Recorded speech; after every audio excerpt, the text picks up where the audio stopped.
Alright, second episode for tonight. Welcome back, everyone, to the Ghost Rider Vlog.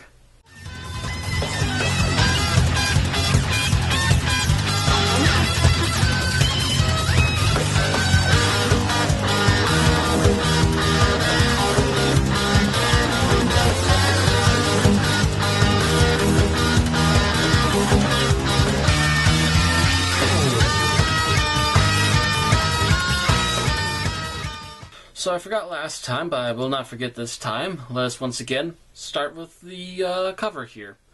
So, a little bit better than last time. Last time was absolutely terrible.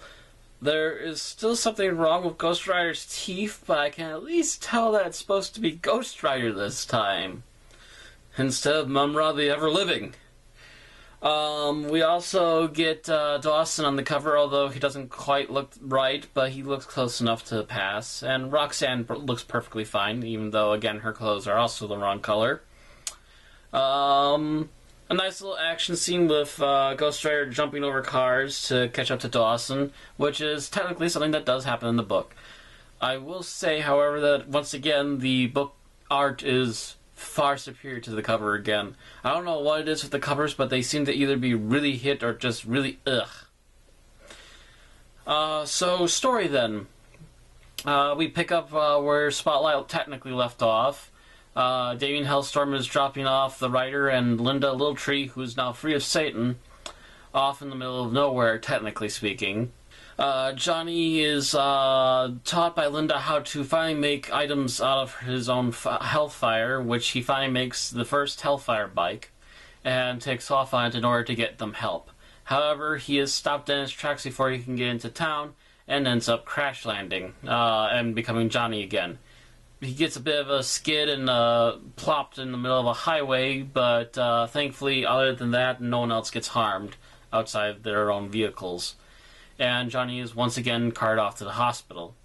Meanwhile, as all this is happening, once again, Roxanne is picked up by Dawson, who then takes her back to his pad, where he sits about trying to figure out what he's going to plan to do. To which he reads the local newspaper and finds out that Johnny is once again in the hospital, and decides that it's his best interest to take Roxanne to Johnny in order to try and coax him into giving him Dawson here a whole bunch of money. And to do that in order to free Roxanne, of course. However, one thing that Roxanne remembers on the way there, and Dawson is not aware of, is that Ghost Rider is actually a very different entity than the normal physical Johnny Blaze. And she kind of slyly, with a very sinister look, remembers that, oh, that's right, he should be the Rider when we get there. Excellent. And so, true enough, they do get there only after sunset. Once again, Johnny Blaze takes off as the Rider to escape the police and the hospital, and meets Roxanne and Dawson at the front of the hospital. He then spooks Dawson, who then tries to ram into him with a bike. Johnny once again makes a Hellfire bike and chases after him, the horsepower of which is obviously a bit faster than Dawson's bike. He manages to catch up on Dawson on the highway again, and proceeds to give chase. He tries to dismantle the bike in order to just stop him, but accidentally ends up blowing up one of the tires and sending him blasting off literally into the back end of a semi-truck, and most likely dying and possibly harming more property. And we end the book with the sound of the police sirens in the background, which apparently sound like "Yee."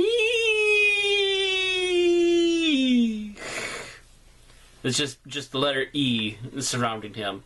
And poor traumatic little Johnny is just wondering to himself, when is all this bloody goddamn bullshit going to end? And when is his luck really going to finally start to turn around?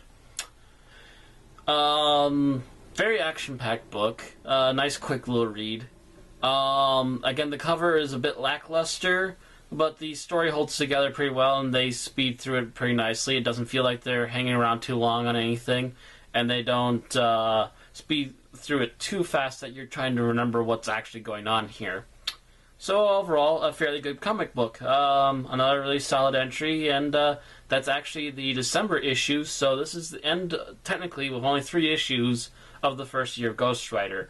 Obviously, the spotlights took place for a couple of months in advance, so technically he's been around at this point for a little more than half a year.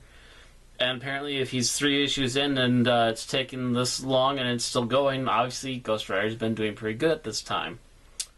So next time we will see the start of the second year of Ghost Rider, and we will see how, if anything, changes between here and then.